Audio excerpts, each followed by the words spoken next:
हौ त्यो माथि नदेख्नु भन्दै यहाँ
जे पाइ त्यो गेम के म्याट टुक्नी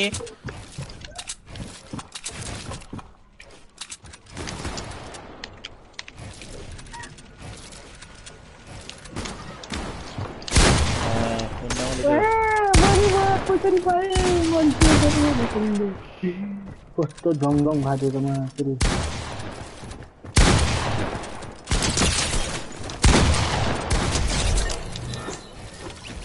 आफ्नो माथि यो संसार कस्तो होला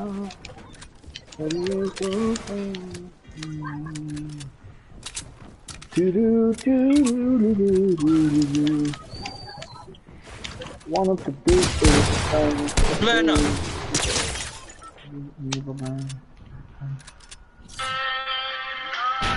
के बिग्रिएन सर्ट गर्ने आन्दैन मासला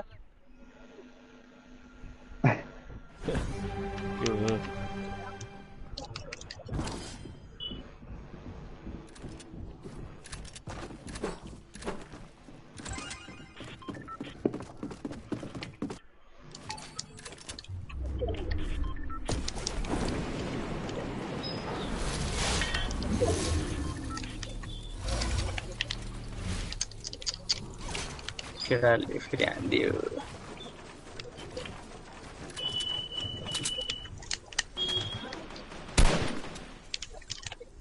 ल ल अब आयो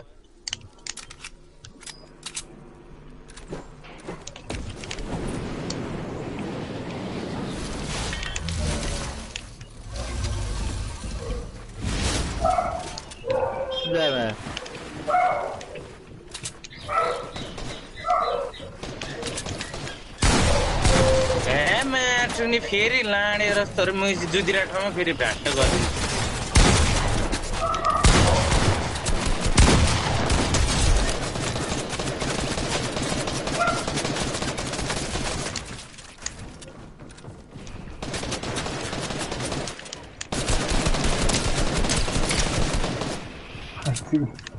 यस्तो गाड्नुपर्छ माका भोटेर के बुझ्दै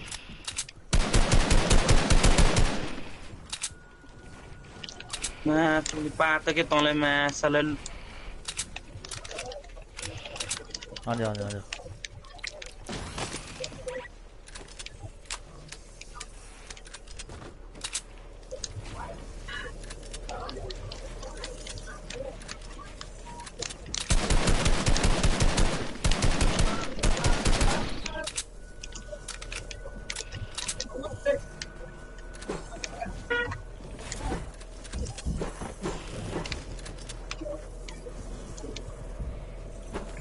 संसार कस्तो होला कहाँ हो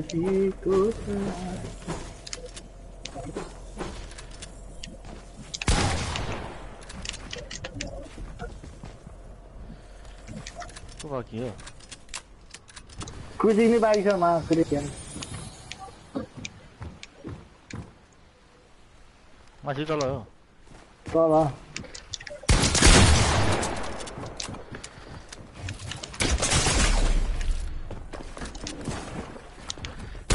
त्यो हरामी यार केटी केटी कागो ले ल रहेछ फेरि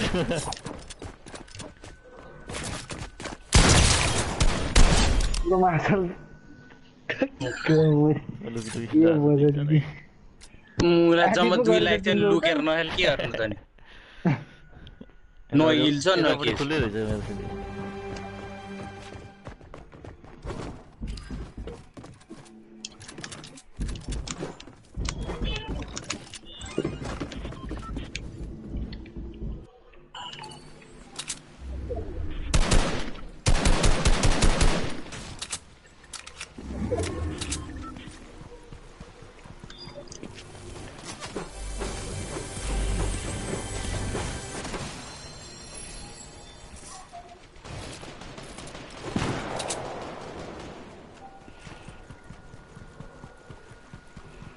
मनोजको लागि छैन स्नानमा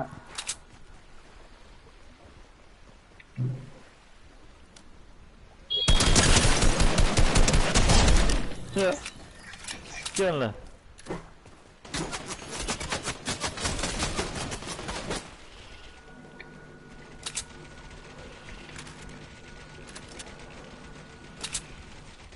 कुदी कहाँ गयो मुझे वो रोटी बन पड़े आने कतो तोड़ दिला म कसम है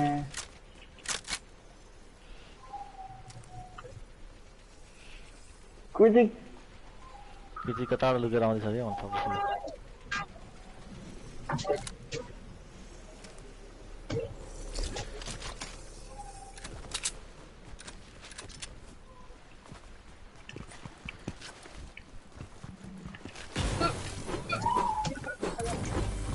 यही छ केटी मैले भन्दै फेरि यस्तो लुकेर हेट लुकेर बसिरहेको छ यार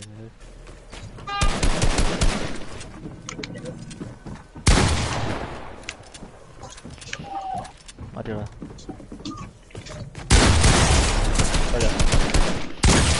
ओए वो देखा एक सर्ट ए सुरुमा गोली नहालिदिएर त्यहाँ ढोकाको निस्किँदा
ज्ञान मुझे बोलेरे के त्यहाँबाट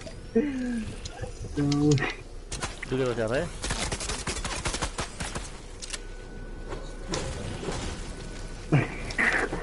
कुटी चाहिँ फेरि त्यही घरमा पर्छ दाइले कुटेको त दौडै मिल्छ अब थाहा पाइहाल्छ नि कहाँ छ भनेर लुकेर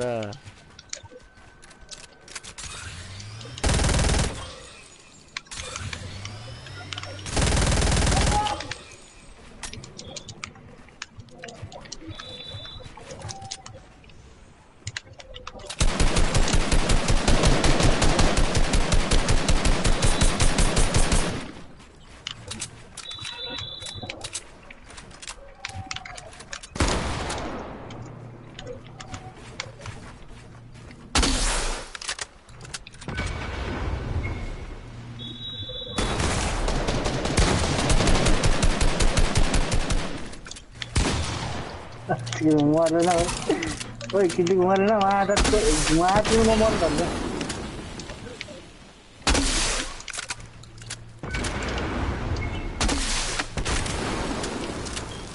आगो लाग्दैन ए त्यस्तो भयो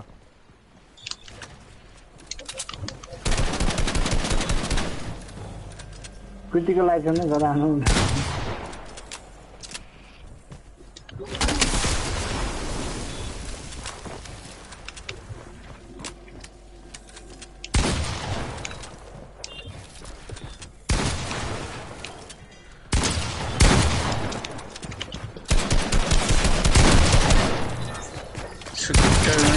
डर पो गरेर मार्ने दुईजना मिलिमिली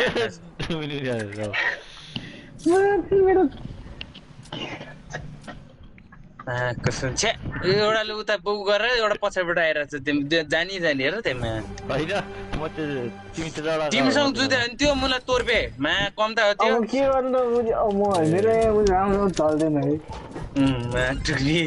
दुईजना टिम अप गरे हुन्छ त्यही तिमीहरूले त्यस्तै गरेर भएर त मलाई त्यहाँ भेटाएको ठाउँमा नि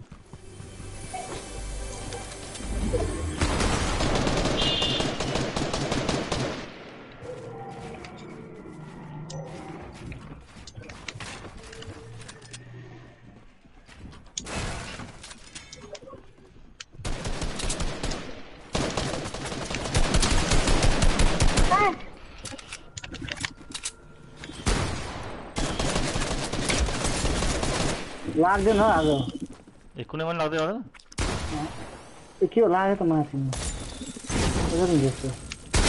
कुन काम नपाए अरे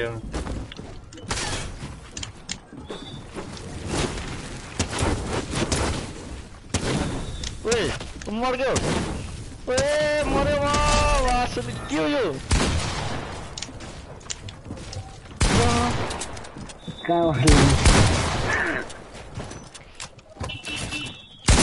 ल मासले मैले पहिला हालेको थिएँ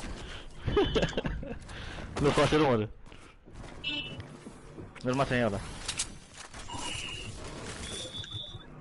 मर्यो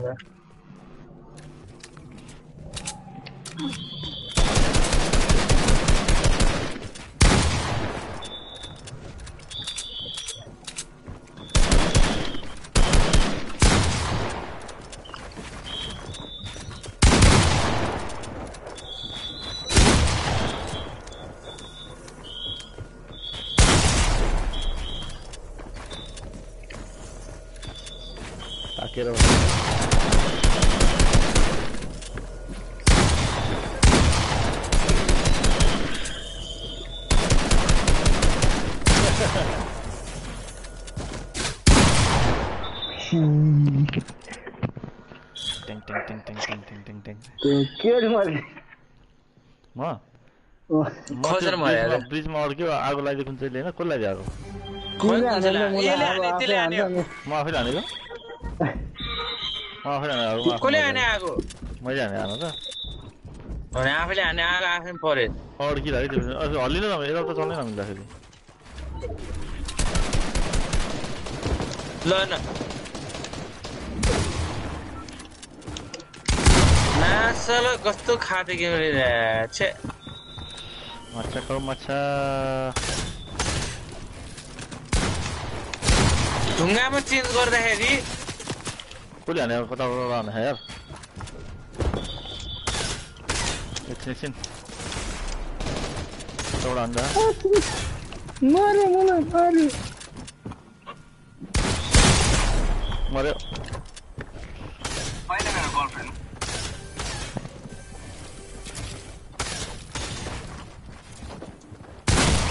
अरे यार मरिहाल्ने नि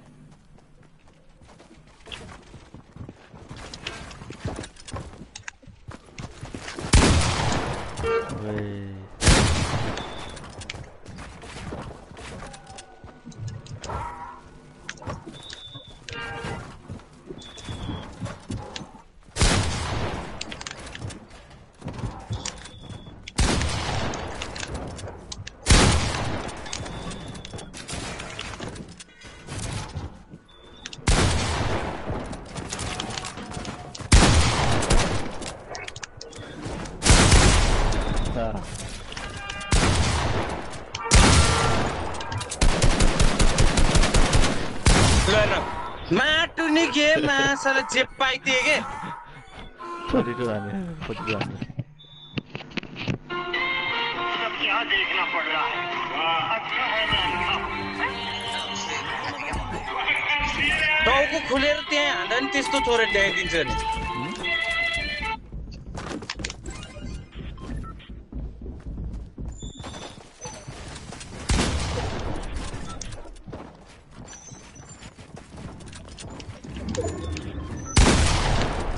कसले हानेको फेरि ह्यात तेरी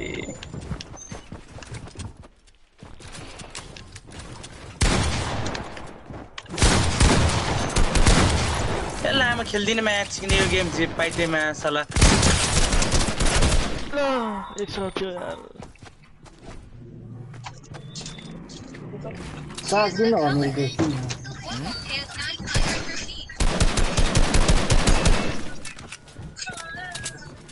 follow the fan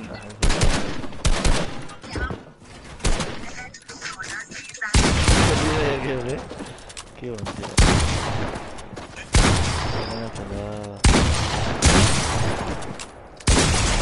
ओइ लाग्यो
Mana be?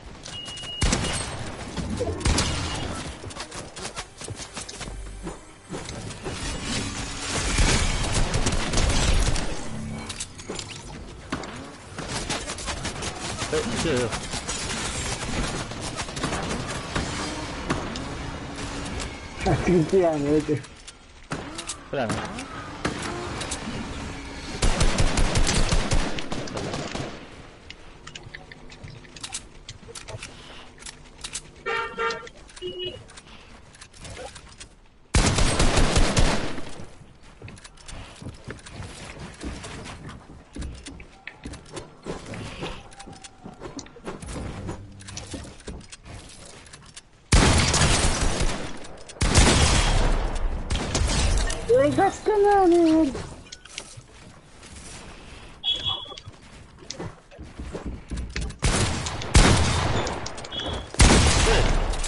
ये यार वाह कसम फुट चलने की खत्म हो गया गेम में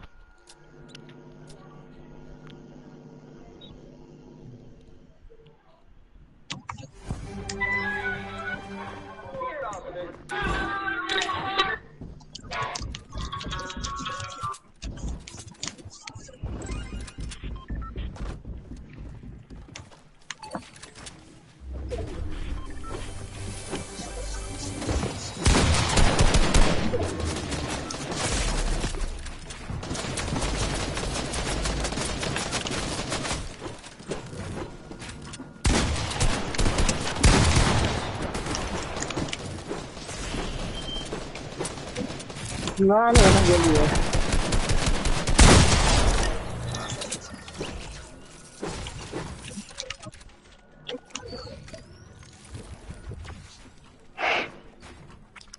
Kita punya gastu kegunaan.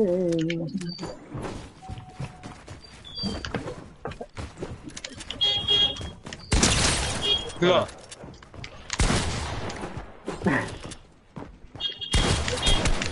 ल छिक के गेम भित्र छिर्दिएको त्यस ब्लक बटन थिचेछु हुँदैन भने बिचमा मतलब गेम अड्यो ठ्याक्कै अड्किन्छ नि त्यो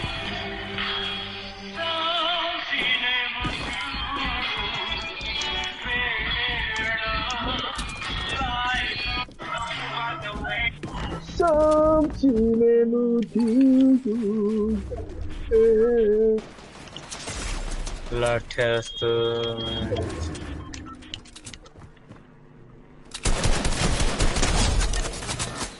ओइ ठ्याक्कै मरेर खाली नभयो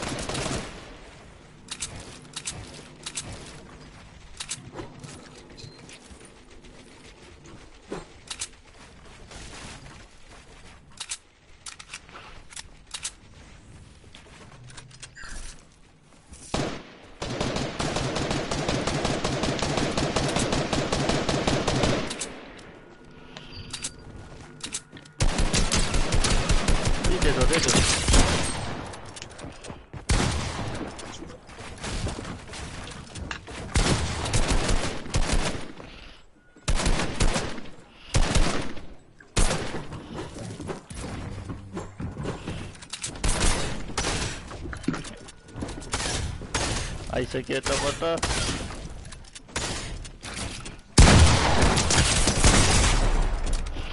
ओइ मेरो यार रिलोड भइरहेको अरे यार खोल्न पर्छ नि छिटो एक छोड यार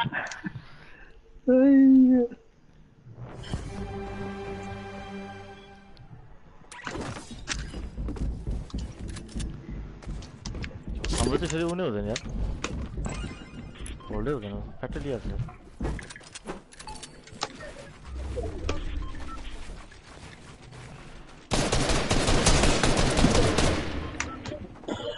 माछा खाऊ माछा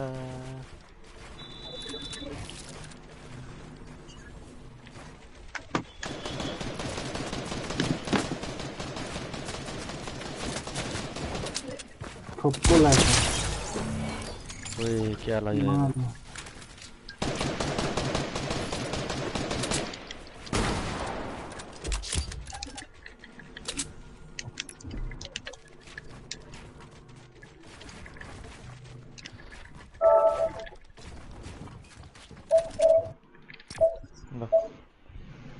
के हो अर्को गेम सुरु होला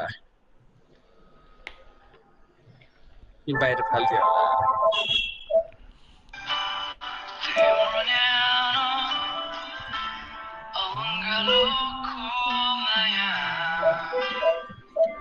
सधैँ रही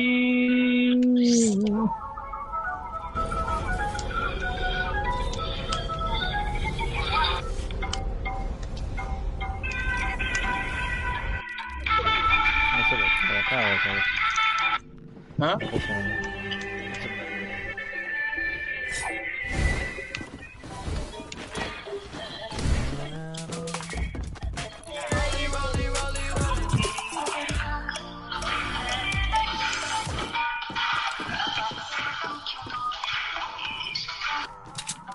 भएको छ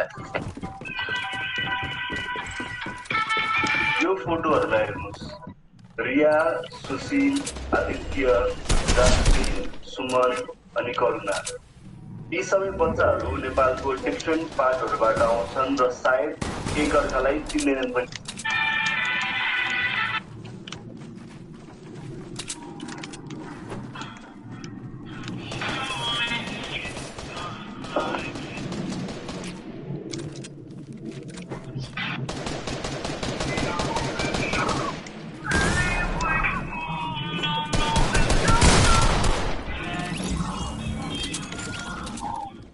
ल के भयो त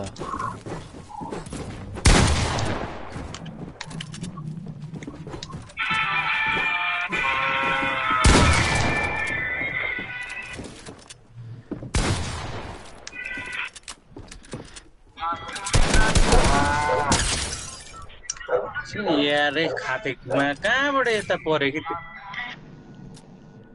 रिलोड पनि थिएन रहेछ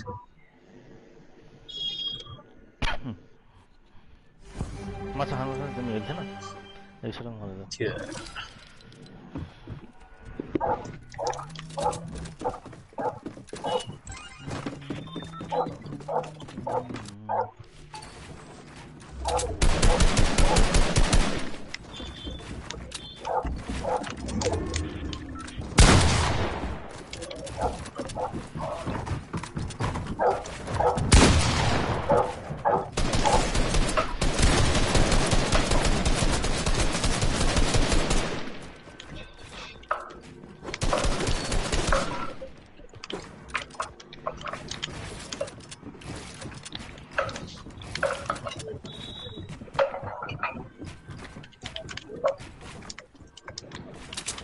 म लाइफ चाहिँ मा भुसडी अझै ढोका आउँदैन मरे म ल ल मुन्छु फ्लोर हुन्छ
नयाँ म्याट्ने गेम ढुङ्गा चेन्ज गर्नु जेलमा इमोट देखाइदिन्छ आमाको यस्तो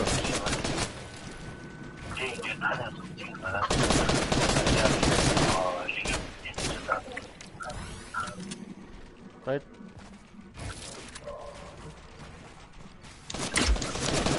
Yamaha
को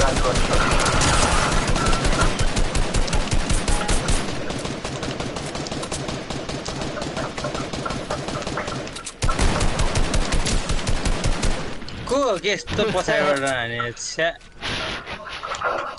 सबै याद याद अनि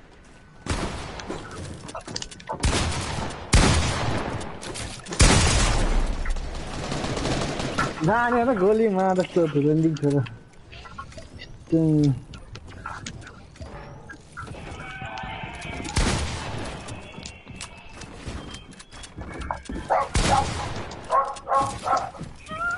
ल खसी र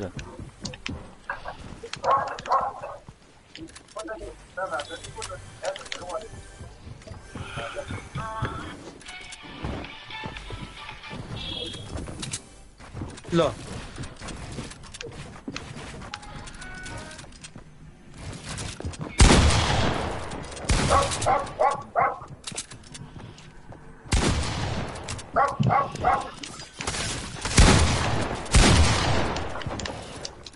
स्प्रे हान न बसरी ल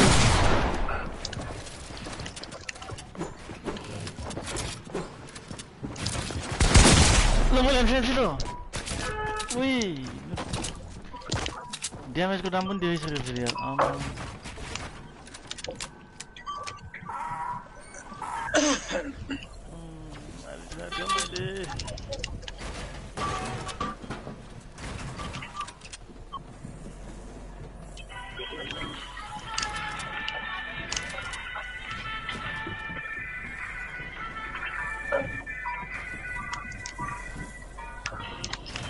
अरे बिल ज्यादा था माथि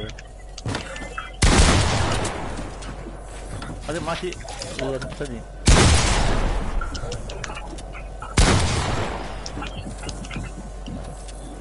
तल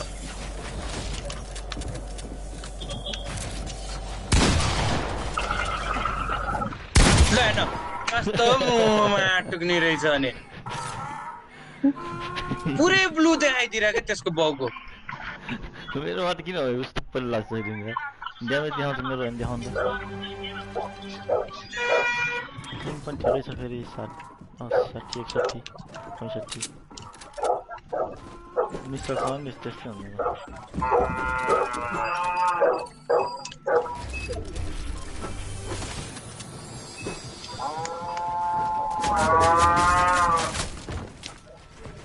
Ona ver.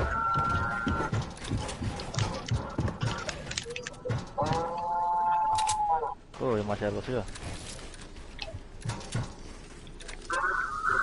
Ona ver.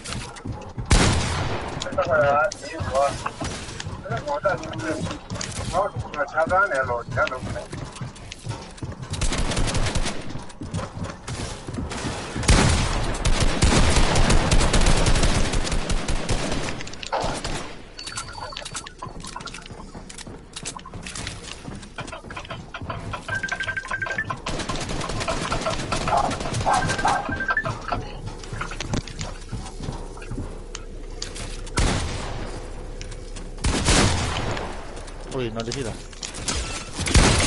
ल हेर्न Kita ada jenazah sah. Kau dah mana sini lagi?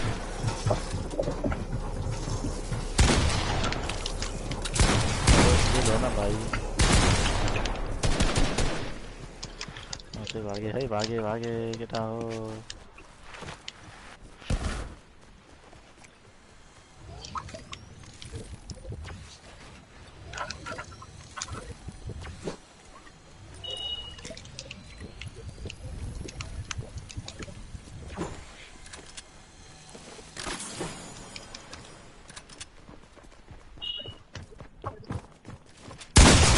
Wait, sao?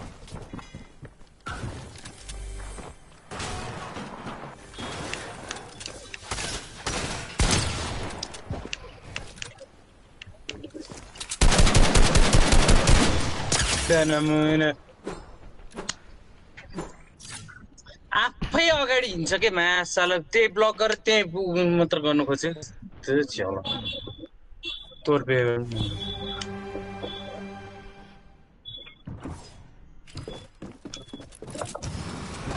Dancing के आफै हिँड्छ क्या यो जोइस्टिकै आफै हिँड्छ धोका पायो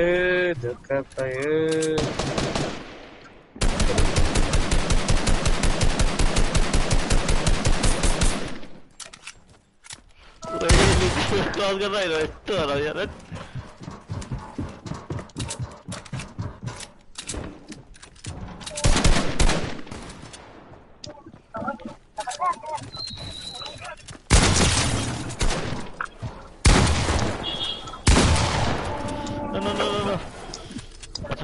No. Macam mana? ल न गेम अड्क्यो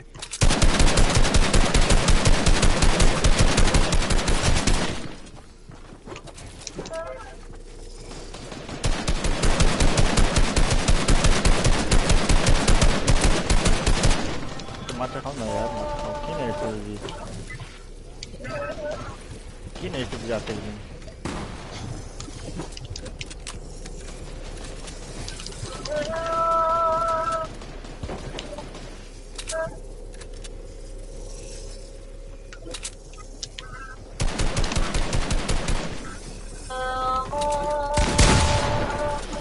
अरे मारे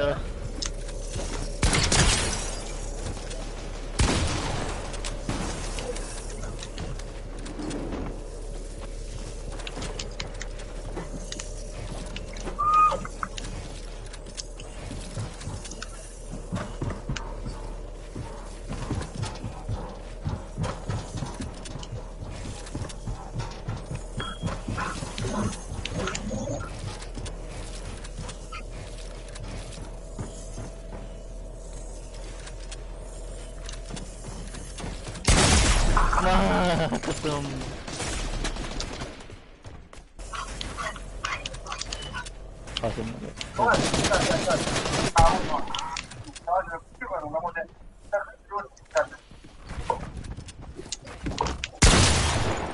Ui, 185 on there.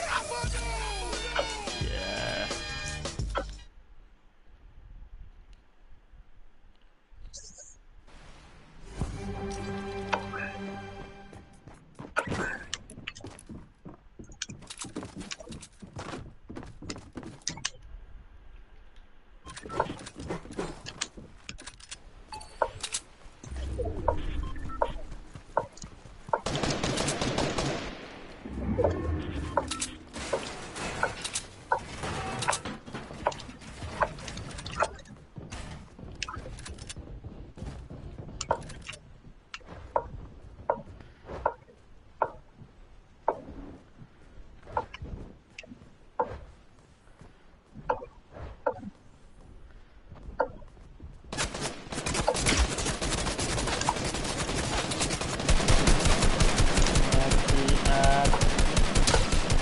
Raja.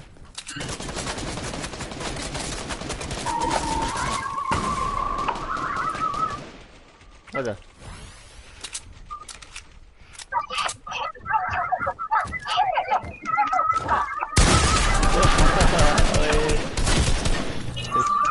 Lagi yaar.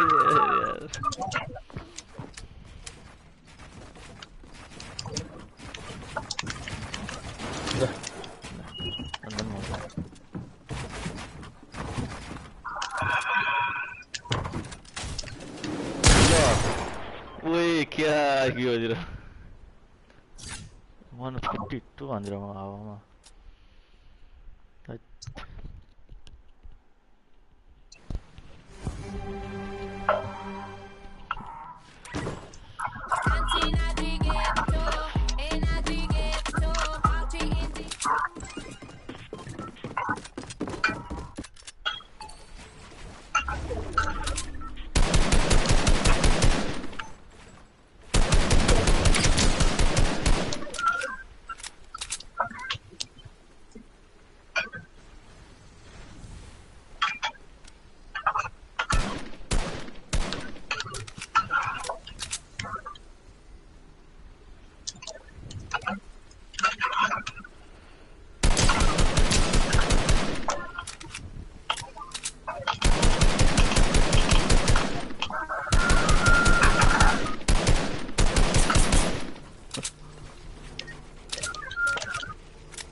कस्तो कोन भित्र नसिपिरहनु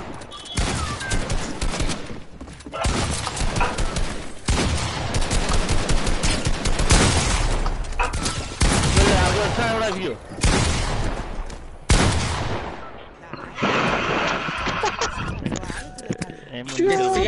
तीनजना मार्दै पनि त्यसले त्यो लुकेर बसिरहेको छ तल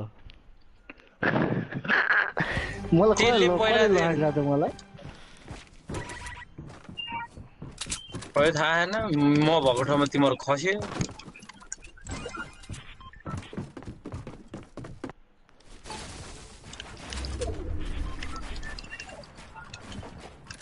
काम जान्छ जस्तो यो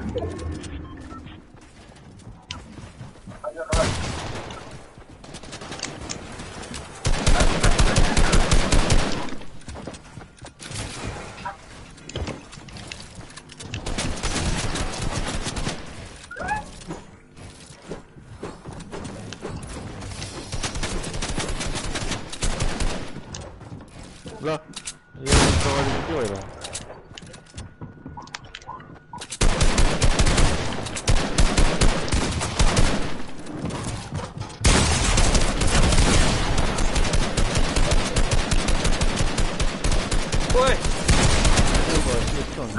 मेमोरी जगह तो मुझे लो माछा माछा पाया बोलेर माछा खाऊ त तिनटै माछा छ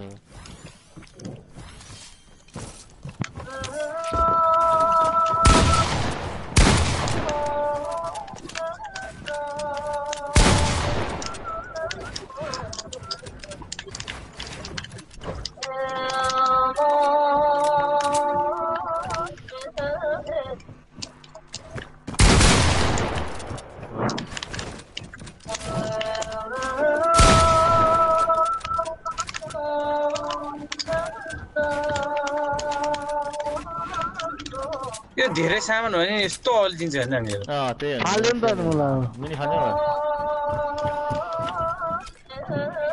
उसलाई दिए आस्तो छोड्यो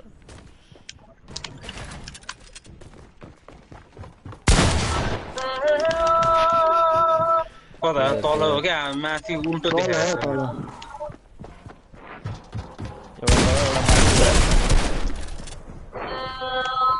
ठीक है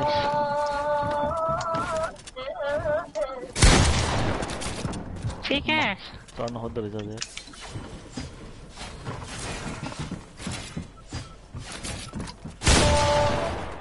ओए लागेन माथि गएर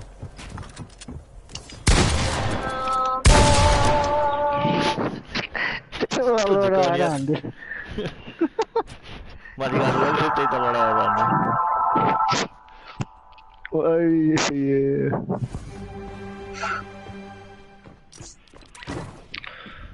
देखा है पहली बार साजन की आंखों में क्या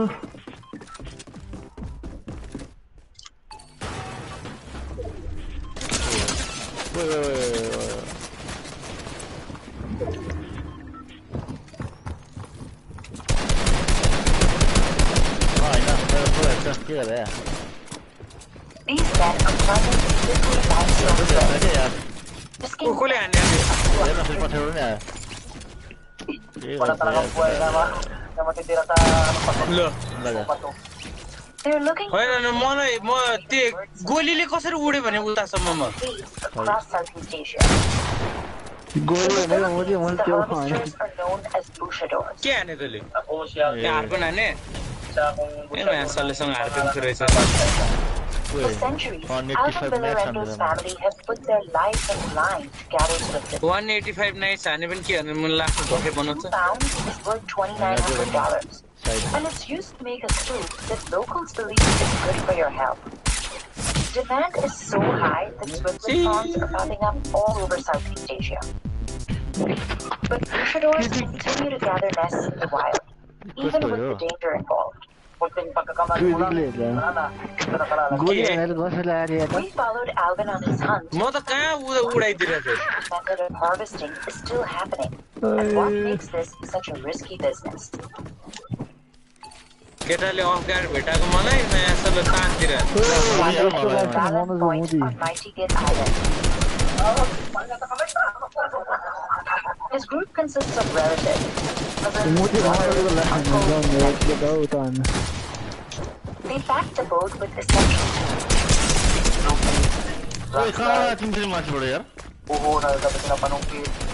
And they're heading to Nabat Island. It's one of the 7,000 islands that make up the Philippines, and it can only be reached by boat.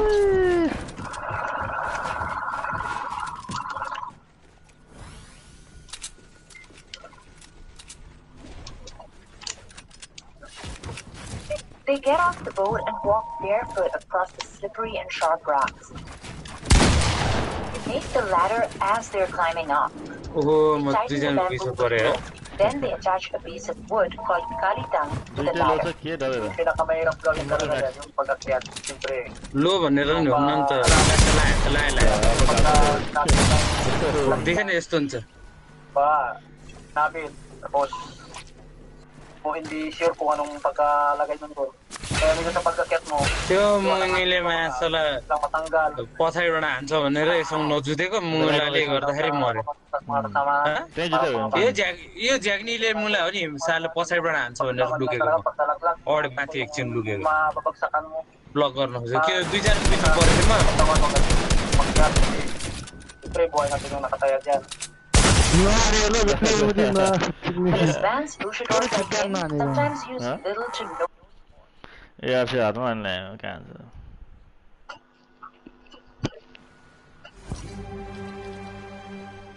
This is the most dangerous way to climb. In the regional language, it's known as kagang kagang lang, or like a crab.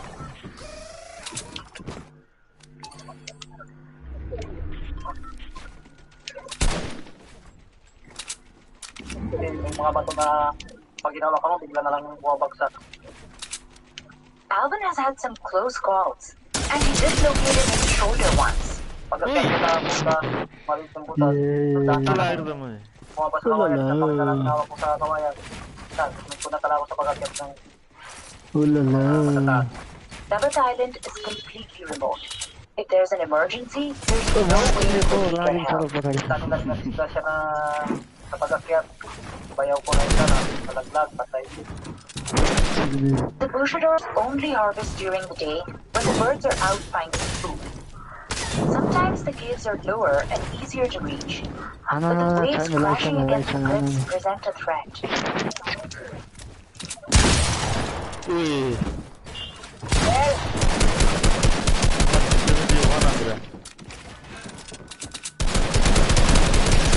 The entrances are small, but the caves they use flashlights to light the path.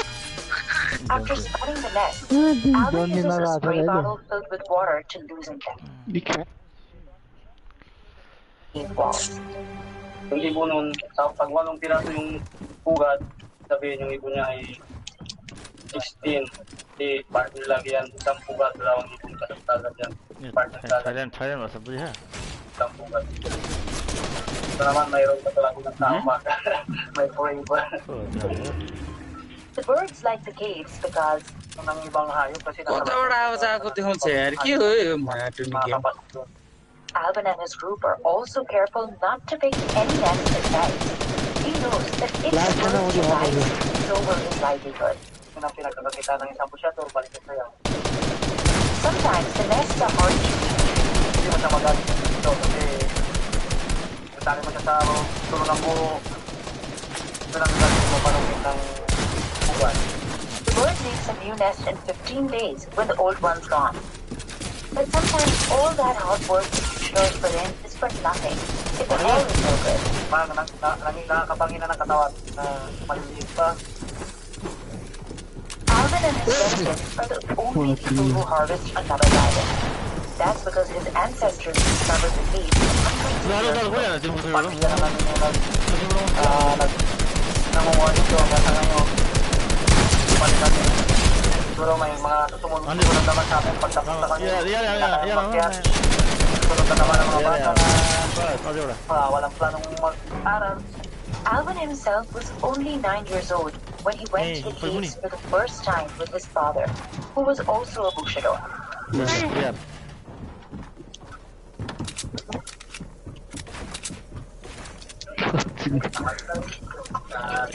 They spend the night on the island, but even then they're on high alert. May mga sindikato, may mga baril, baka Swiftlet nests are only harvested from December to April, and Alvin can find as many as 2,500 in those 5 months. After harvesting, the bushadors clean them to remove any feathers or branches. Then they divide them by their hardness and color. Class A nests are the most profitable. They're typically white, dry, and made of pure saliva. Class B nests are not as white and may have some debris mixed in. And Class C nests are soft and yellow. Just 2 pounds of the best kind are worth about $2,900.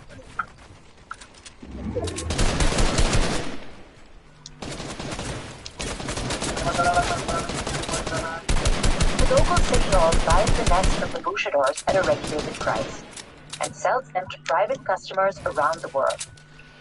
The bushadors split the profits. Alvin makes about $600 monthly. He says it's enough. The nests are made from the hardened saliva of the swiftlet bird. Makakain naman sa liwa, hindi naman kain yan sa liwa. Doon, halimbawa, pag hindi mo siyang kain. They are the main ingredient in bird's nest soup, a delicacy in China and around the world. A bowl can cost as much as $100. Ko yung kumakain ng balik sa sayo, yung mga mayayaman lang talaga. Mga katulad natin, so parang wala na lang. But today, Alvin gave in and tried some. In recent years, demand for the nests and bird's nest soup has gone up. The industry is worth $5 billion, and many Southeast Asian countries have turned to swiftlet farming. They've set up structures that mimic the bird's natural habitat, dark, abandoned buildings that feel like caves, and they use fake bird calls to attract the swiftlets. Bushadors say they've noticed a difference in the number of swiflet nests left in the wild, but they're not sure if it's because of farming or other environmental factors.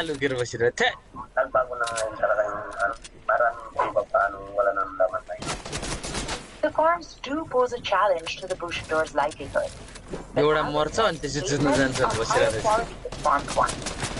Locals believe they have medicinal properties.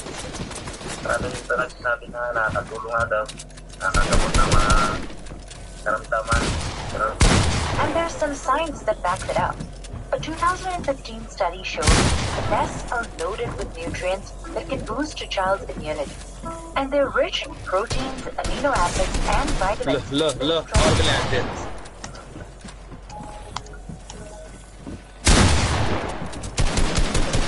Alvin is finally home after 2 days of hunting for nests.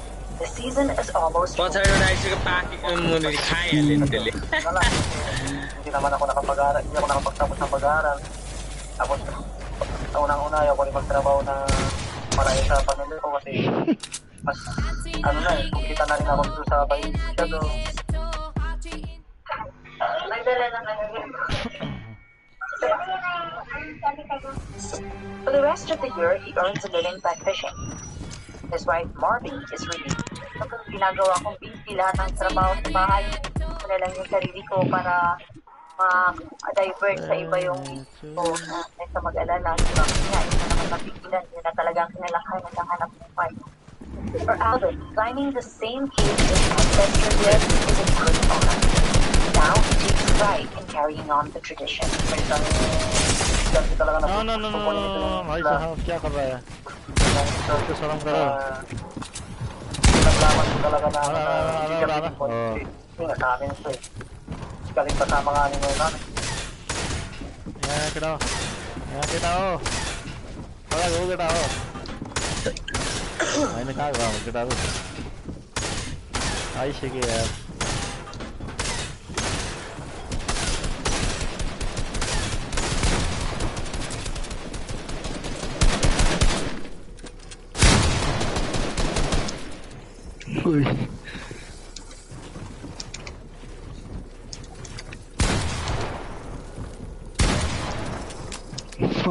Ni जस्तोलाई म्याटुङ्गे छु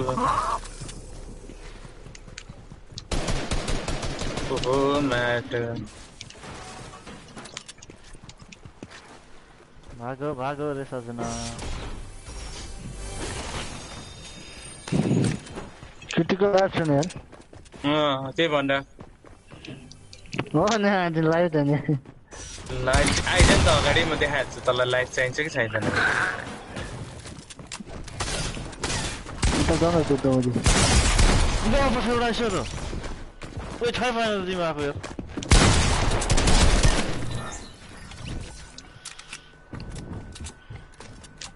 ए आनन्द खोइ कहाँ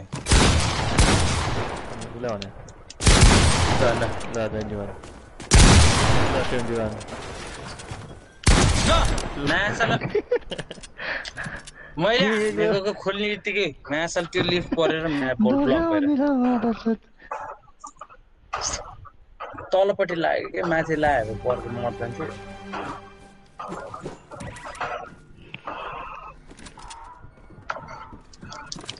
Imagine living in a place where a random wildcat can just jump out of the bushes and knock you off your bike. Well, those places do exist, and this clip is proof.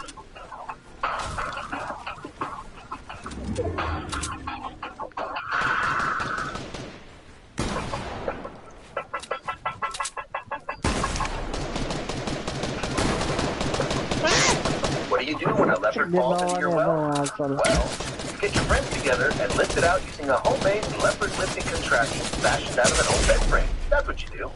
Yeah, के गर्छ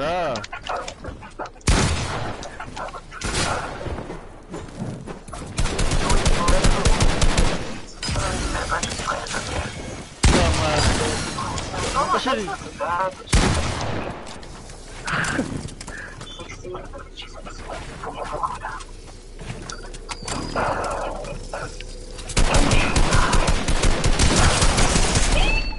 Foreigners probably win the award for world's cutest animal. Check out this curious character investigating what these silly humans are doing way up in the Arctic North.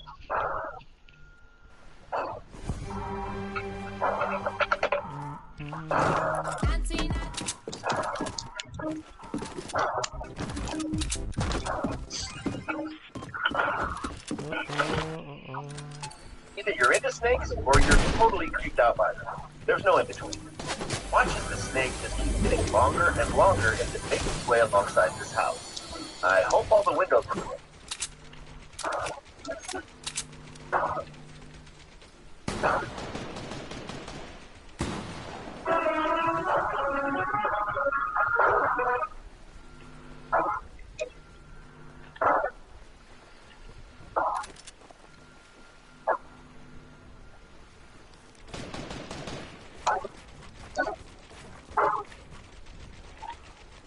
How about another close encounter with a rather large snake? This time we get an up-close look at this thick and windy creature. If I said, I'm still in the house.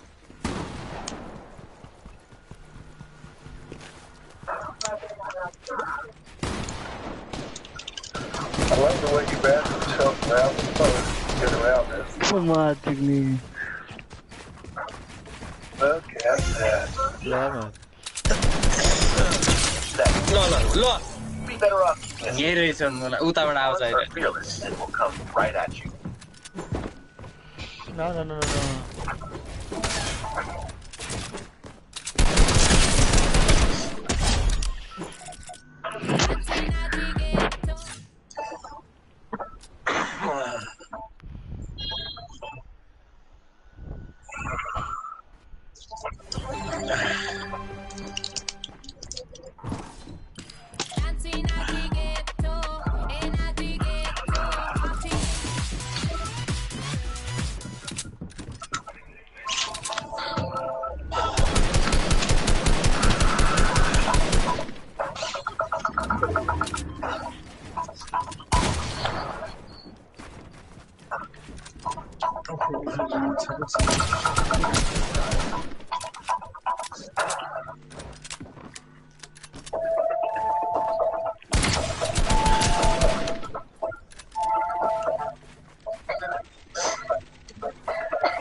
This group out on safari is pursued by a pair of rhinos down a jungle road.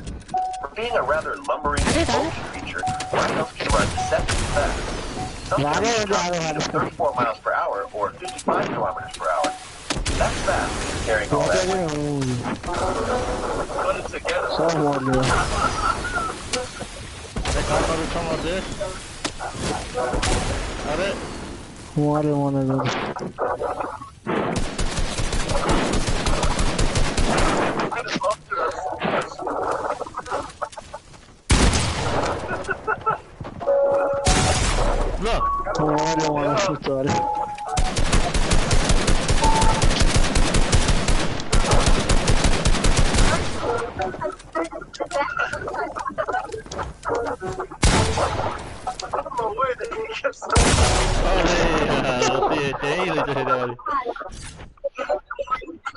Questo l'ha cambiato mutato,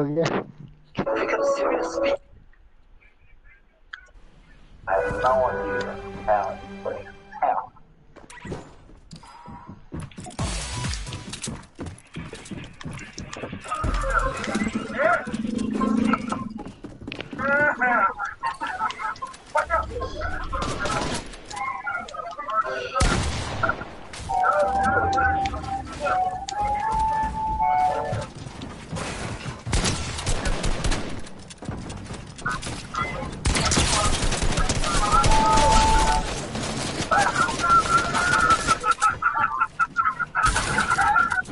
This lady is about to have an intimate encounter with a llama up close and personal.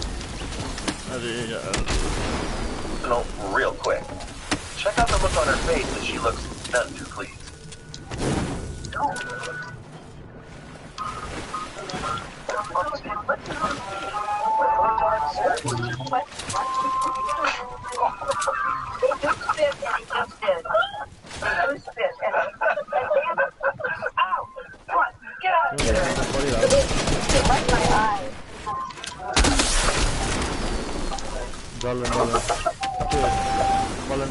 That wraps up this journey through Mother Nature's wild side. Be sure to like and subscribe so you don't miss any of our captivating videos. See you next time. Despite the difficulties people face in their lives, they still sympathize with each other with acts of kindness. When you watch this video in its entirety, you'll see Star Fan came up with a unique set of hand gestures so that his deaf and blind friend could enjoy the game.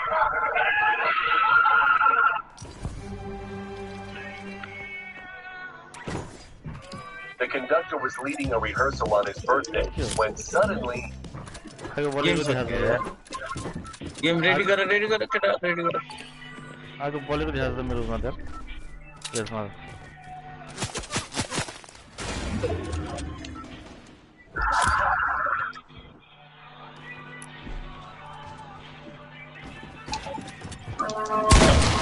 A 20-year-old guy jumped out of a car in the middle of a highway to make way for an ambulance vehicle carrying a stroke patient and stuck in traffic.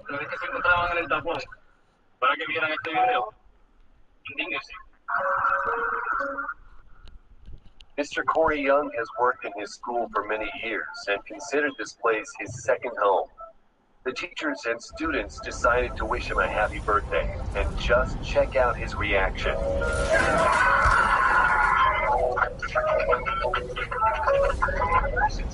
I'm being selected school-related employee of the year. Can't thank you enough for all you do here for these trailblazers.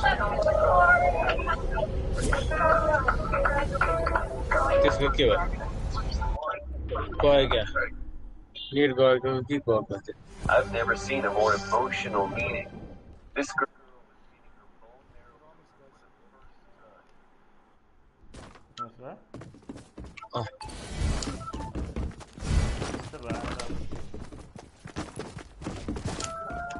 Of course, a blanket is quite a good gift, but to this man, this blanket is priceless, because on it is a picture of his wife, whom he lost 17 years ago.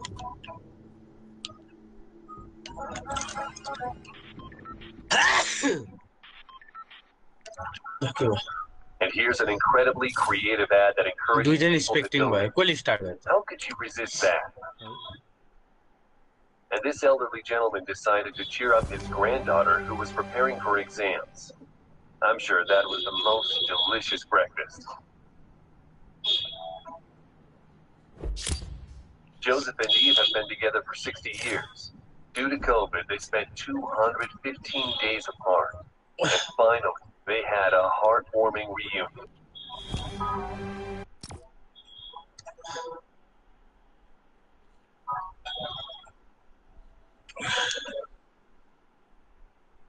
You'll probably agree it's heartbreaking to see elderly people selling things on the streets or in an underpass.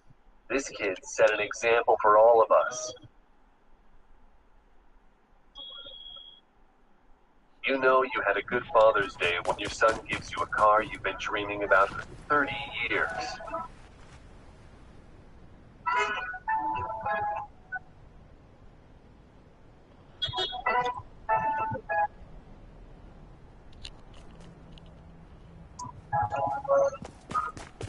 Check this out. He's only little, and yet he understands what it's like to help others.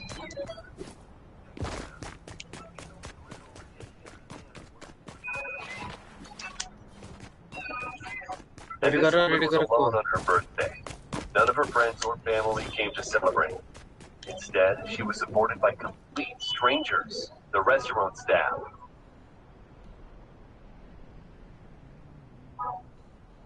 Watch how much Tom Felton appreciates his fans.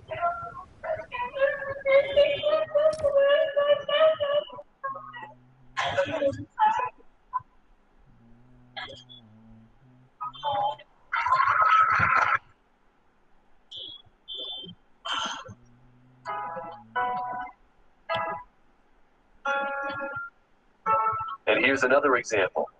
This girl said goodbye to her hair that she's been growing for years in honor of her best friend.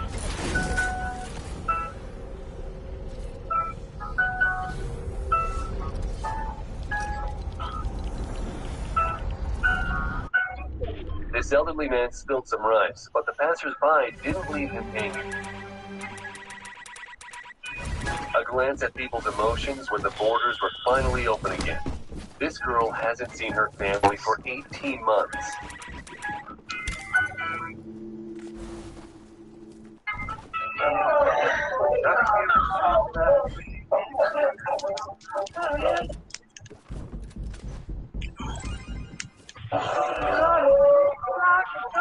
This pug was missing for 2 weeks, and the family had given up hope of ever seeing their dog when a kind person found her and took her to a local shelter.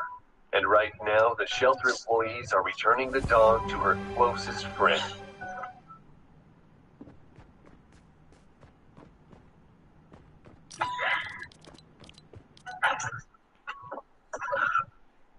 Hey guys, this is Ryan here from Explained, and today we'll be watching a movie titled Good Will Hunting, which was released in 1997. Let's get started. Turn on the subtitles and spoilers ahead. The story begins at the Massachusetts Institute of Technology. A professor named Gerald Lambeau is teaching his class on mathematics. At the end of his lecture, he tells his graduate students that he's going to write a very difficult mathematics problem on the board outside the class, and whoever solves it will get their name written on the MIT test. He further encourages the students by saying that previous students who solved that question included top mathematicians. Given the difficulty of that question, Professor Gerald gives them until the end of the semester to solve it. The lecture ends, and then we see Will Hunting, a janitor at MIT, looking at the math problem written by Professor Gerald. Will later goes home and tries to solve that equation on the bathroom mirror. Next day, when he's the only one in the hallway, he takes a chalk and writes the answer to the problem that Professor Gerald had prepared for his students. Outside of work, Will spends his time drinking and hanging out with his friends Chucky, Billy, and Morgan. One day, while watching a kid's baseball game, Will notices a guy who used to bully him at school. Later, he along with his friends go up to that guy and start a fight. At the end, Will gets the better of his bully and beats him mercilessly. His friends stop him, and while the police try to restrain him, he attacks a police officer, which gets him arrested. Professor Gerald, on the other hand, gets informed by his students that the math problem is solved. He immediately goes to check and see that someone had really solved his question. He asks some of the students if they're the ones who solved it, but he's left confused when none of his students confirm who actually solved the question. Okay, back His karna next class kyo is packed, as everyone wants to know who the mysterious math genius really is. Professor Gerald calls for the person to come forward and claim their prize, but the whole class is left staring at each other, waiting for someone to step forward. With no one claiming that they solved his question, Professor Gerald tells his students that he has written another math problem, which took him 2 years to solve. Not knowing who the anonymous math genius is, Professor Gerald has laid out a challenge. Will, on the other hand, gets out of jail and almost immediately gets to solving the problem. At the same time, Professor Gerald comes out of his office and sees Will writing on the board. He tries to confront Will, thinking that he's just graffitiing on the board. Seeing him come towards him, Will flees the scene. It's only later when Professor Gerald walks back and sees that Will had actually solved the problem, which took him 2 years to do so. He now knows who the mysterious math genius really is. After work, Will meets his friends and goes back to a bar to get some drinks. Seeing a couple of beautiful ladies, Chucky goes up to them and starts flirting. To impress the girls, Chucky lies that he goes to the same class with them. Just then, a man interrupts him and asks what class he actually means, to which Chucky replies, history. The man goes to the same class as those girls, so he knows Chucky is lying. He tries to embarrass Chucky by asking him his thoughts on historical matters. Not being a history student, Chucky stays silent. So Will steps in for his friend and starts his debate with the man by laying out facts and his own thoughts. The man counters with something, but Will cuts him off and completes his entire sentence before calling him out for reciting a passage word by word from a book. Will makes fun of that guy for spending thousands of dollars on education, which he got for free in a public library. After getting embarrassed by Will, the man walks off from there. Later, one of the girls named Skylar comes to Will and gives him her phone number. Impressed by Will's earlier show of intelligence, Skylar asks him to call her so they can go out for drinks in the future. Will later shows off that number to the guy who was trying to act smart. Meanwhile, Professor Gerald has been searching for the janitor who solved his complex mathematics problem. After asking a few people, he finally gets contact information on Will. He shows up at the court hearing of Will in the case of him assaulting a police officer. Will defends himself in the case, but the judge tells him that he has a lot of prior cases of petty theft and assaults. The judge says that he can't turn a blind eye on everything that Will has done and gives him jail time with bail of $50,000. With that, Will gets sent to prison, but there he meets Professor Gerald, who has a competition for him. He tells Will that he has spoken with the judge and is ready to pardon him, but Will must agree on two things. The first condition is that Will takes mathematics class with Professor Gerald, and the second condition is that he must get counseling. Will laughs at that suggestion of him seeing a therapist, but to avoid jail time, he has no option but to agree to all the conditions laid out before him. Soon he starts to take mathematics class with Professor Gerald, who is amazed and proud of Will's intelligence. Next, he has to get counseling from a therapist, but despite how many of them he visits, Will refuses to open up, and even makes fun of them. He reads their books the previous night and makes a mockery out of them during his counseling. As a last resort, Professor Gerald turns to his old friend Sean McGuire for help, who now teaches psychology at a community college. Sean at first says that he doesn't have time to do this, but Professor Gerald insists he should help Will, saying that he's a genius and his counseling can help Will achieve the best in his life. Sean finally agrees and meets with Will. In his first therapy session, Sean asks Professor Gerald and his assistant to leave the room. Just like with his previous therapist, Will begins to make fun of Sean's book collection. Sean notices Will's defense mechanism and that he's deliberately trying to make him mad. So Sean keeps his composure and engages in normal conversation with Will without asking anything about his life. Will then notices a painting that was painted by Sean himself. Looking at painting and quoting several art books, Will makes several false assumptions about Sean's life. Sean yet again doesn't react to Will's insults, but when Will brings up his wife in the conversation, Sean gets a little bit irritated. Will realizes that Sean's weak point is his wife, so he keeps bringing her up. He asks if Sean's wife was cheating on him. Sean completely loses his mind and grabs Will by his throat. He warns Will to never disrespect his wife. Just then, Will tells Sean that the session is over. Sean lets go of him, and Will goes out bleeding, yet again manages to break a therapist. Seeing Sean leave, Professor Gerald believes he won't agree to do more sessions with Will. But surprisingly, Sean asks to continue his sessions with Will from next week. After his counseling, Will goes out on a date with Skylar. On their date, Will finds out that Skylar comes from a very rich family and is studying at Harvard. The The two immediately get along and enjoy their time with each other. To end the night of their first date, they even share a kiss. Will shows up next week at Sean's office, who tells him to come outside with him. Sean takes Will out to a park and talks to him. He tells Will that he thought a lot about what he said about his pain, and after a while came to realize that Will's just a kid who doesn't know what he's talking about. Sean tells Will that just like how he cannot make assumptions about someone else's life by reading some art books, he cannot tell about Will's problems by just having a degree in psychology. Sean says he understands that Will doesn't want to speak because he's scared of what he'll say. But at some point, he'll have to start talking, or else he'll never experience the best things in life. Will goes back to his life where his friend Chuck picks him up and drives to their workplace at a construction site. He calls Skylar, but he's afraid of talking to her. On his third therapy session with Sean, Will doesn't speak a word, and so does Sean. They just keep silent for the whole hour. The fourth session starts in a similar fashion, with Will not speaking a word, but then out of boredom. But then Sean reveals that up and drives into their workplace.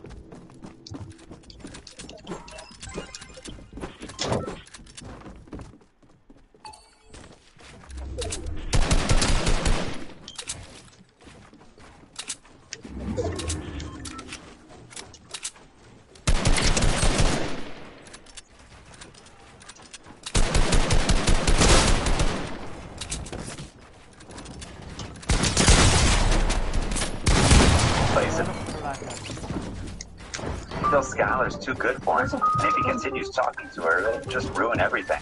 Sean then tells him that no one is ever too good or perfect. Everyone has flaws, but what matters most is if that person is perfect for you or not. To get the message more clear to Will, Sean tells him about his wife, the most beautiful person he ever saw, and the one who he fell in love with used to fart in her sleep. This changes the whole atmosphere inside the room. Will and Sean start to laugh uncontrollably.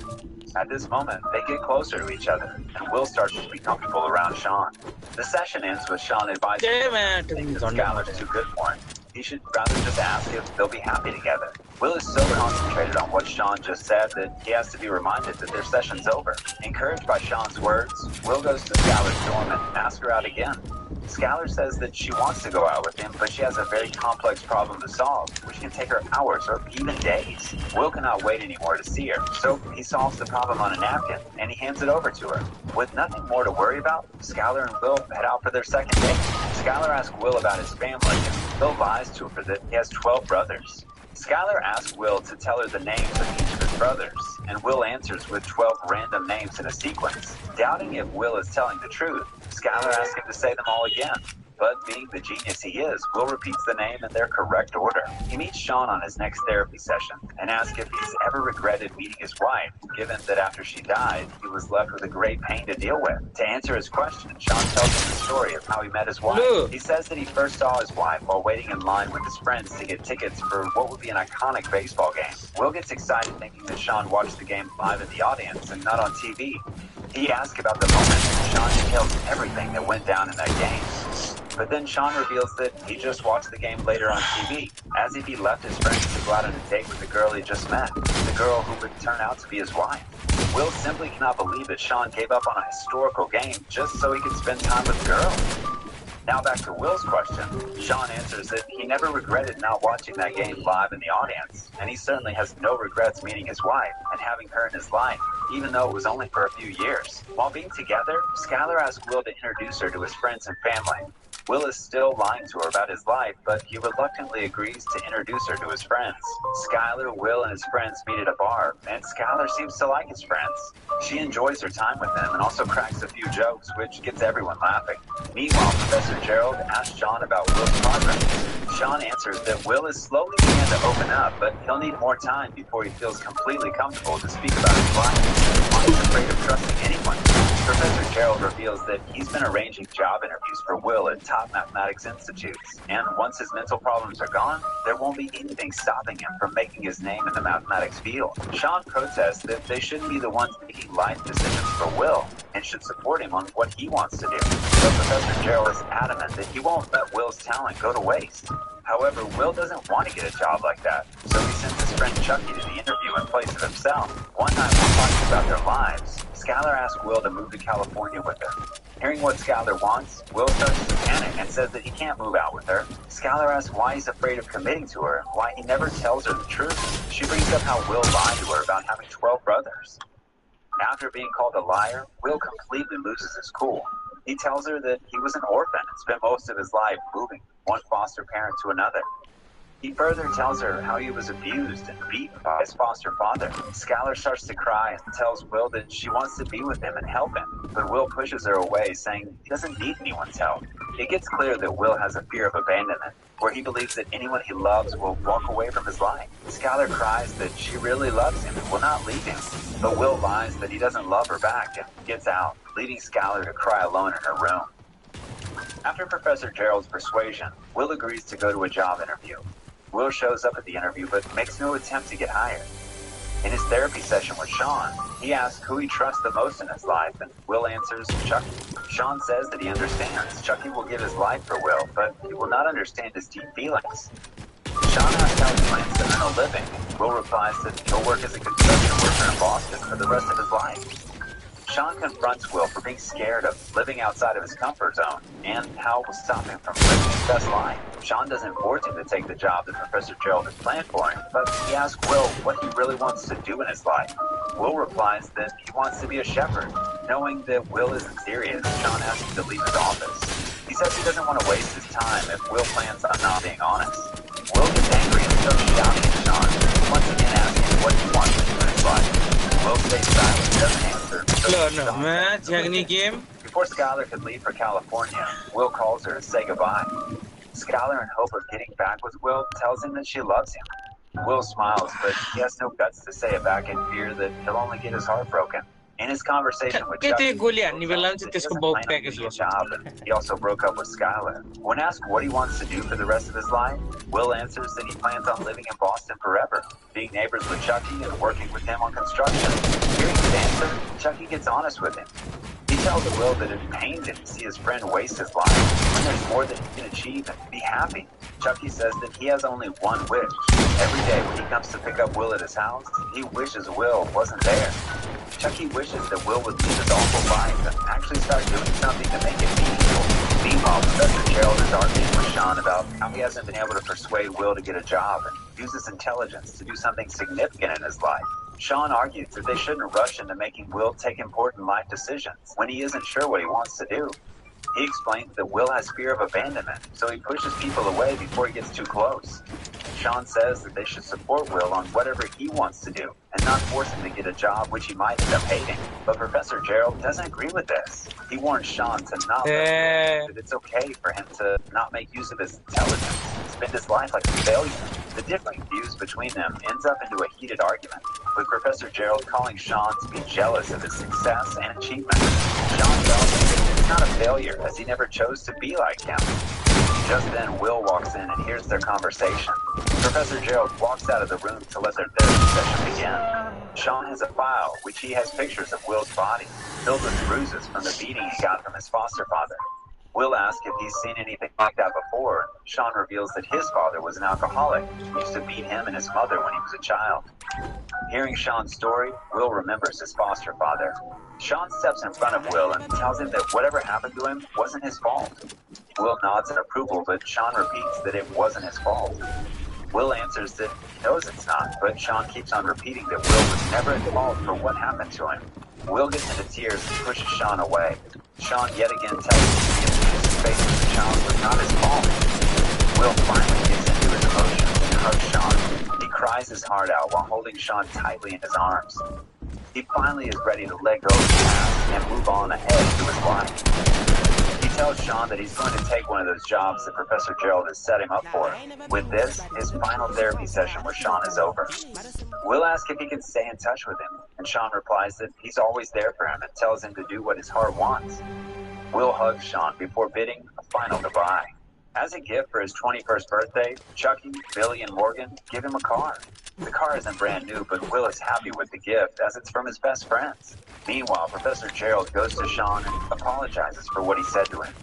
The two friends reconcile, and Sean tells him that he's going on a world tour. While Sean is packing his luggage, Will drives up to his house and watches him getting ready for his trip. Will walks to the front door and places a letter in Sean's mailbox before driving out. In the meantime, Chucky goes to pick up Will at his house. He knocks on the door but gets no answer. He peeks in through the window and sees that Will is at home. Chucky smiles as he realizes that Will has finally decided on what he wants to do with his life. Sean also gets the letter left by Will. In the letter, Will writes that he's not taking the job and he's going to California to meet Skylar. Sean smiles and goes back to his house. And the movie ends as we see Will on his way to get back with Skylar.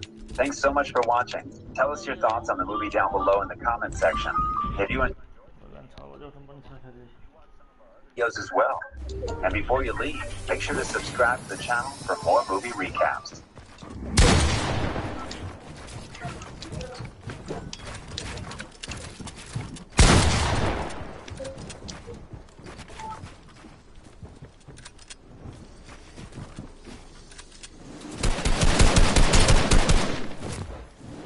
Welcome back to movie recaps.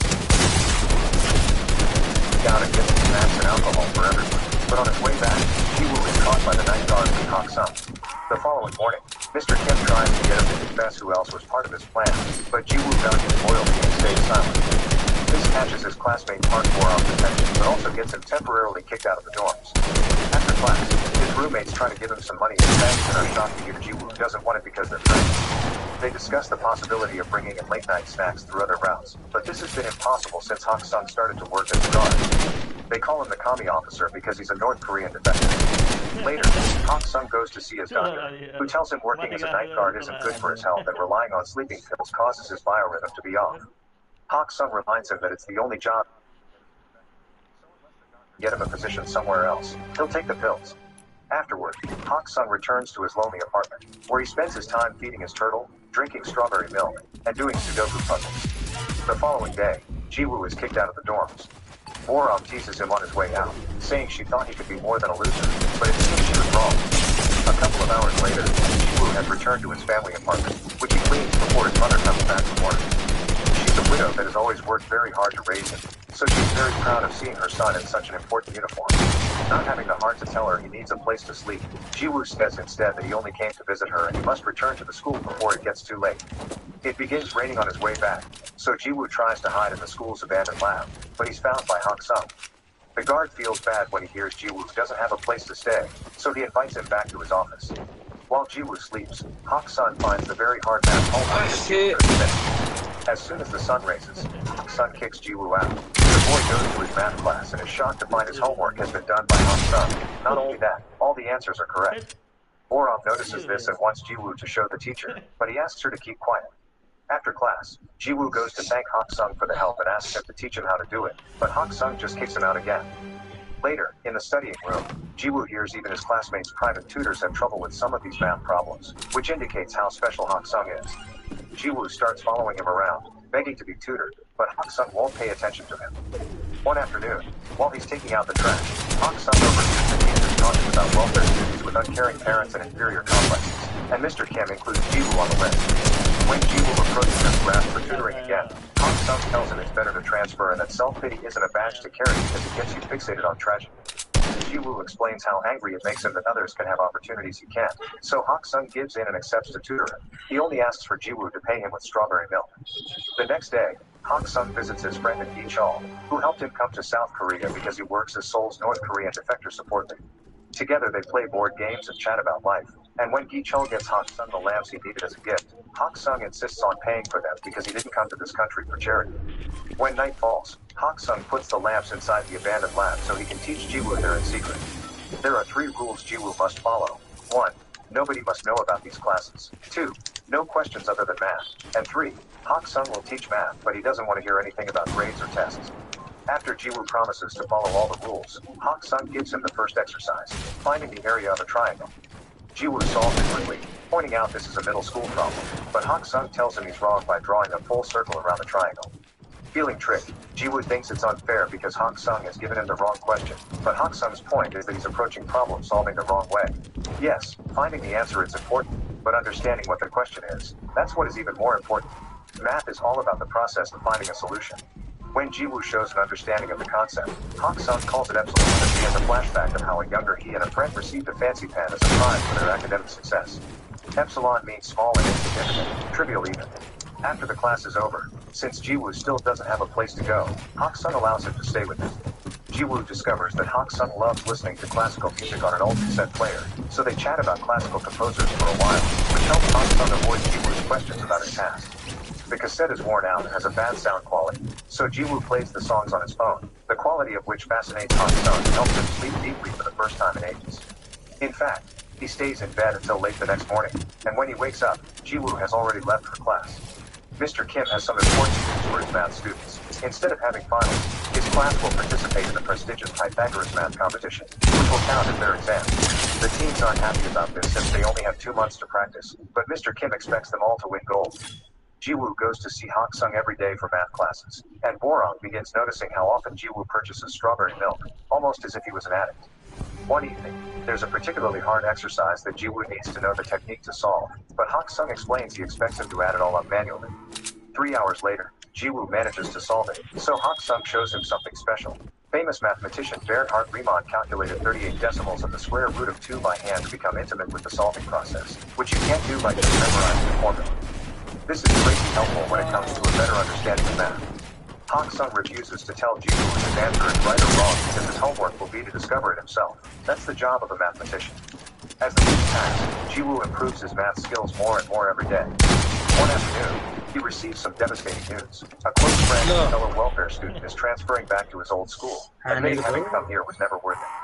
Now Jiwoo has some thinking to do about his own situation, and Borong tries to hear him out, but he feels like she's making fun of him by saying they're in the same situation when she's actually a rich kid too.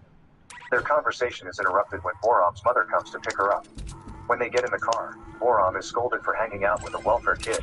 Borom is technically on welfare too because of her divorced parents, but she isn't on financial aid, so it isn't really the same. Her mother also scolds her for listening to piano music because she wants Borom to concentrate on her studies. So Borom's private tutor, which is illegal. Later that night, Jiwoo tells Hak-sung about his friend and wonders if he should transfer too. Hak-sung encourages him not to give up and reminds him the most important thing to succeed isn't intelligence but courage to prevail until the end. To prove his point, he shows Jiwoo mistakes in the final solutions. The boy has already learned the process to solve them. That same night, Jiwoo's suspension ends so he gets to go back to the dorms, but he admits missing sharing a space with Hak-sung. The next day, Borom gives him strawberry milk with an apology note, and when he gets distracted, she follows him to the abandoned lab and discovers his secret. After thanking Hak-sung for taking care of Jiwoo, she asks if she can come over from time to time, and Hak-sung accepts as long as she keeps it a secret too. Borom also calls him commie officer and this confuses Hak-sung. He may be from North Korea, but he never served in the military. For a reason he doesn't bother to explain, he was exempted. At that moment, they notice a group of students sneaking around the campus, but having learned what happened to Jiwoo last time, Hak-sung decides to do nothing about it. Another evening, Jiwoo asks Hak-sung why he studied math so hard. He explains that at first, he did it for the scholarship and the sake of his family, but the more he learned about it, the more beautiful he found it, so he fell in love with it. Then, they call Borom to join Hak-sung at the piano. Assigning a note to each digit, the two of them make a beautiful melody by playing the number pi. During the next math class, Jiwoo corrects Mr. Kim's answer to an exercise using the logic Hak-sung taught him about incorrect questions. The answer may be correct, but it's not what the examiner intended, and that's the only thing the students need to worry about. Giving the solution that is expected, not the one that is right. It's all about test technique, but Jiwoo doesn't accept this and replies he'll still give the right answer on the test. Considering him rude for such attitude, Mr. Kim makes him stand outside the door of the class. Afterward, Jiwoo informs Mr. Kim that he won't be transferring. In the afternoon, during another of Hak-sung's visits, Hee-chul gives him a smartphone so he's easier to find. Hak-sung happily shows it to Jiwoo later, and the boy can't help noticing he's reading long theses on the tiny screen. To help, Jiwoo asks a classmate to sneak him into the computer lab so he can print the entire document and gift it to Hak-sung. The next day is the Pythagoras test. Jiwoo is doing wonderful thanks to Hak-sung's lessons, and while Borom starts well enough by remembering the music, she soon gets frustrated. Pressure takes a toll on her, and she ends up leaving the classroom without finishing the exam. Her mother makes her stay home to avoid shame and lies to the school, saying that they'll go away on a trip. When Jiwoo tries to contact her, all his texts are ignored. In the evening, Jiwoo and Hak-sung go to a classical concert that Borom got them free tickets for because her family's company sponsors it. Boron never shows up, but at least Hak Sung enjoys it so much that he's moved to tears.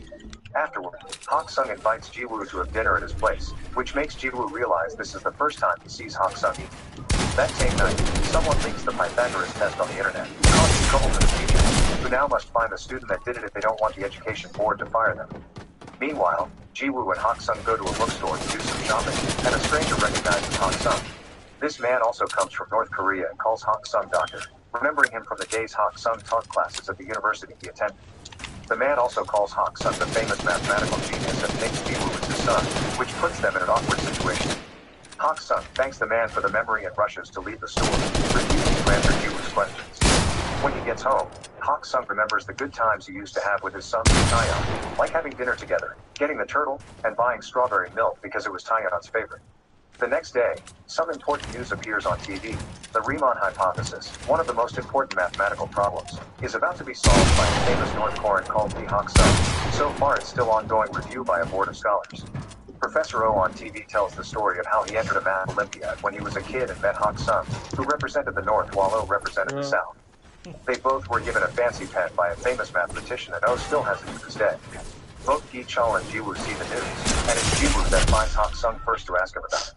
However, Hak Sung gets angry and asks him to never mention the Riemann hypothesis again.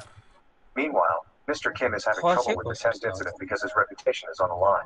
But when a coworker reviews the security tapes after the student passed on some rumors, he finds his salvation. The following day, Mr. Kim calls Jiwoo to show him the recording of him sneaking out of the computer lab with some printed sheets in his hands. Jiwoo taped evidence of the fact that he will be better at math in a few months. Nobody will believe him, so Mr. Kim offers him a deal. If he accepts to transfer, he won't make his blame public. Sadly, the rumors of Jiwoo having done the leaking still reach everyone's ears, and Boron gets upset about it because she knows the truth. Gi Chul is having some trouble of his own too. North Korea is angry that the South is taking so that each one Gi Chul to convince Hak Sung to appear on TV to clarify matters. Hak Sung's name is all over the news now, and an old colleague uses him to convince him to return to the North together. However, he puts his foot in his mouth when he admits he's asking because bringing Hak Sung would earn him forgiveness too, and only manages to anger him by bringing up what happened to his son. Gi Chul visits Hak Sung to apologize for not being able to keep the niche off his back, but Hak Sung is still thankful for all the years of protection. While Hak Sung's packing to leave town, Gi Chul returns to him the document with its research, which Hak Sung tried to throw away years ago, and Gi Chul saved it because it was too valuable to be trashed. At that moment, Jiwoo arrives as well, but he decides to stay outside when he hears yelling. Hak Sung is angry because it was this research that cost him his son's life, so he refuses to put it on TV.